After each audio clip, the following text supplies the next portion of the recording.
Shalom, sahabat yang baik hati. Salam sehat selalu bagi kita semua yang dikasihi oleh Yesus Kristus. Marilah kita bersatu di dalam doa. Kasih karunia dan damai sejahtera dari Allah Bapa dan dari anaknya Tuhan Yesus Kristus kiranya menyertai kamu sekalian. Amin.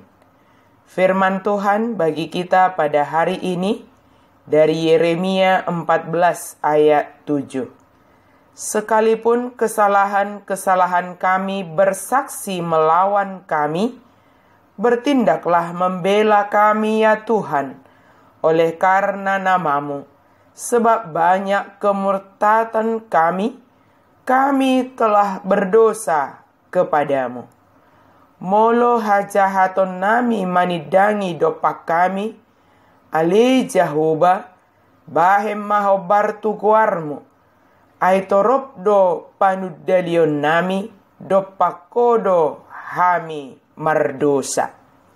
Bertindaklah membela kami, ya Tuhan. Permohonan kepada Allah, supaya Allah bertindak dan menolong kesusahan yang digerakkan oleh kesadaran akan kesalahan tidak menjadi jaminan Allah akan segera bertindak jika tidak benar-benar berpaling kepadanya. Hukuman yang diizinkan Allah terjadi baik melalui peristiwa alam menjadi alatnya menyadarkan umat pilihannya akan keberdosaan mereka dan menyadarkan mereka untuk berpaling kepada Allah. Terkadang Allah seolah-olah membiarkan umatnya dalam hukuman itu dengan tujuan supaya umat melihat bahwa segala tindakan Allah itu adalah hanya karena dirinya sendiri yang mengasihi umatnya.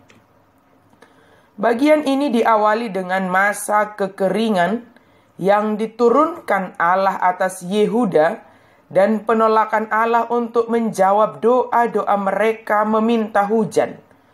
Kemudian dilanjutkan dengan uraian Yeremia tentang penghukuman yang akan datang karena keberdosaan umat dan ketiadaan pertobatan mereka. Masa kekeringan merupakan hukuman dengan konsekuensi yang menghancurkan. Seperti biasa, ketika mereka dalam keadaan putus asa, bangsa itu menjerit kepada Allah. Namun Allah menolak permohonan mereka karena mereka tidak bertobat. Mereka hanya menginginkan tindakan penyelamatan olehnya. Bahkan doa-doa Yeremia atas nama mereka tidak digubris, tidak berguna. Satu-satunya harapan mereka adalah berpaling kepada Allah. Kekeringan yang dihadapi oleh orang Yehuda ini mendorong mereka untuk berseru kepada Allah. Sebab mereka menyadari bahwa Allah yang mengizinkan kekeringan itu terjadi, yang mengakibatkan kesengsaraan bukan hanya kepada manusia, tetapi kepada seluruh ciptaan Tuhan. Seruan mereka agar Allah bertindak melepaskan mereka dari kekeringan ini adalah karena mereka percaya bahwa hanya Allah yang sanggup membebaskan mereka dari bencana kekeringan ini. Kemudian mereka menyadari kekeringan ini diizinkan Tuhan karena kesalahan-kesalahan mereka sendiri yang bersaksi atas diri mereka sendiri. Mereka tidak dapat mengelak lagi akan kesalahan yang telah mereka lakukan.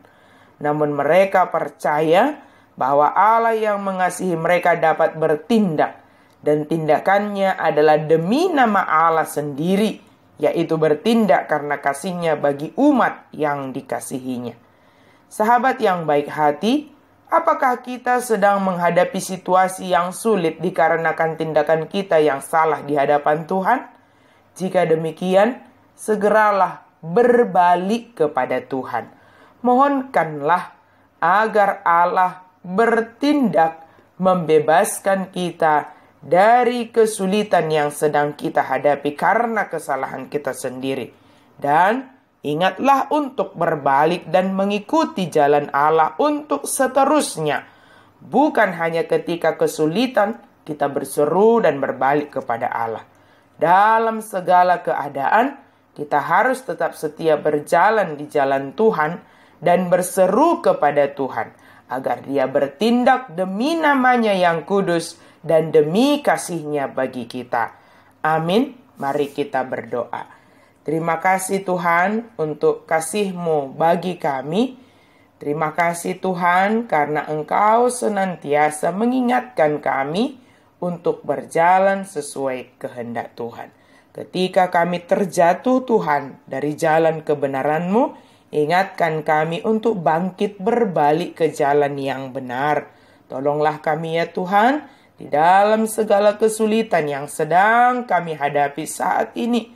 Baik kesulitan di dalam pekerjaan, di dalam rumah tangga, di dalam segala hal. Tolonglah kami ya Allah karena kasih-Mu bagi kami. Ingatkan kami Tuhan untuk senantiasa setia berjalan di jalan yang Engkau kehendaki. Dalam nama Yesus kami berdoa dan bersyukur. Amin.